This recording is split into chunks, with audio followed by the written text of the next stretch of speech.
શું ખરેખર દર મહિને માત્ર ₹500નું રોકાણ કરીને ભવિષ્યમાં લાખો રૂપિયા બનાવી શકાય? કે પછી આ માત્ર સોશિયલ મીડિયા પર ફેલાયેલી વાત છે?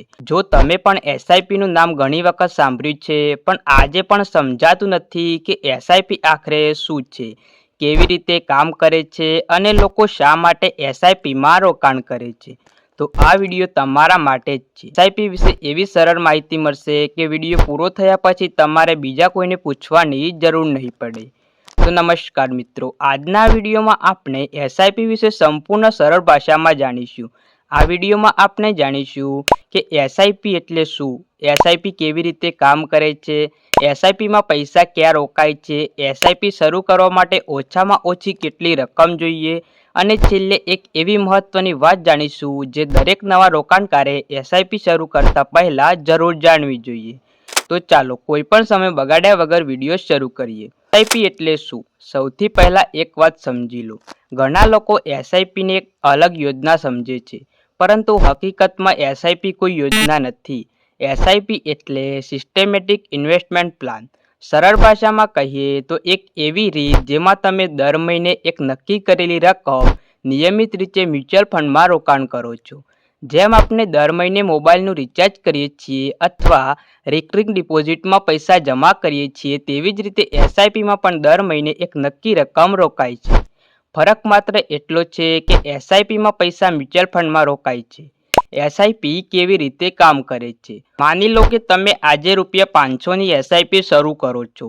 ત્યાર પછી દર મહિને એક નક્કી તારીખે તમારા બેંક ખાતામાંથી ₹500 આપમેળે કપાઈ જશે અને તે તમારા પસંદ કરેલા મ્યુચ્યુઅલ ફંડમાં રોકાઈ જશે. એકવાર એસઆઈપી શરૂ થઈ જાય પછી આખી પ્રક્રિયા ઓટોમેટિક ચાલતી રહે છે. એસઆઈપીમાં પૈસા ક્યાં જાય છે? હવે ઘણા લોકોનો પ્રશ્ન હોય છે કે આપણે જે પૈસા એસઆઈપીમાં જમા કરીએ છીએ તે આખરે ક્યાં જાય છે?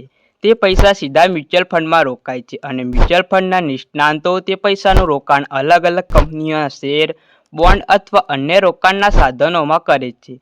એટલે એસઆઈપી તમે સીધા શેર ખરીદતા નથી, તમે મ્યુચ્યુઅલ ફંડ દ્વારા રોકાણ કરો છો. એસઆઈપી શરૂ કરવા માટે કેટલી રકમ જોઈએ? ઘણા લોકોને લાગે છે કે એસઆઈપી શરૂ કરવા માટે હજારો રૂપિયા જોઈએ, પરંતુ એવું નથી. આજે ઘણી મ્યુચ્યુઅલ ફંડ યોજનાઓમાં તમે માત્ર ₹500થી પણ એસઆઈપી શરૂ કરી શકો છો. એટલે ઓછી આવક ધરાવતા લોકો પણ રોકાણની શરૂઆત કરી શકે છે. અહીં એક વાત ખાસ યાદ રાખજો, ઘણા લોકો માને છે કે એસઆઈપીમાં દર વર્ષે નક્કી વ્યાજ મળે છે, પરંતુ આ વાત સાચી નથી, કારણ કે એસઆઈપીમાં રોકાણ મ્યુચ્યુઅલ ફંડમાં થાય છે અને મ્યુચ્યુઅલ ફંડનું રિટર્ન શેરબજારના ઉતાર ચઢાવ પર આધાર રાખે છે. એટલે અહીં કોઈ નક્કી અથવા ગેરંટીવાળું રિટર્ન મળતું નથી. જોકે લાંબા સમય સુધી નિયમિત રોકાણ કરવાથી સારા પરિણામ મળવાની શક્યતા વધી શકે છે. હવે હું તમને એક સવાલ પૂછું છું, જો તમને આજે એસઆઈપી શરૂ કરવાની તક મળે તો તમે દર મહિને કેટલી રકમથી શરૂઆત કરશો? 500, 1000 કે 2000? તમારો જવાબ કોમેન્ટમાં જરૂરથી લખજો. તો આજનો વિડીયો તમને ઉપયોગી લાગ્યો હોય તો વિડીયોને લાઇક અને તમારા મિત્રો સાથે શેર જરૂરથી કરજો. જો તમે finance, post office, mutual fund, SIP, FD, PPF અને આવી જ સરળ ગુજરાતી માહિતી મેળવવા માંગતા હોય તો ચેનલને સબસ્ક્રાઇબ કરવાનું ભૂલતા નહીં. મળીશું આગામી વિડીયોમાં. આગામી વિડીયોમાં આપણે જાણીશું એસઆઈપીના ફાયદા અને ગેરફાયદા શું છે.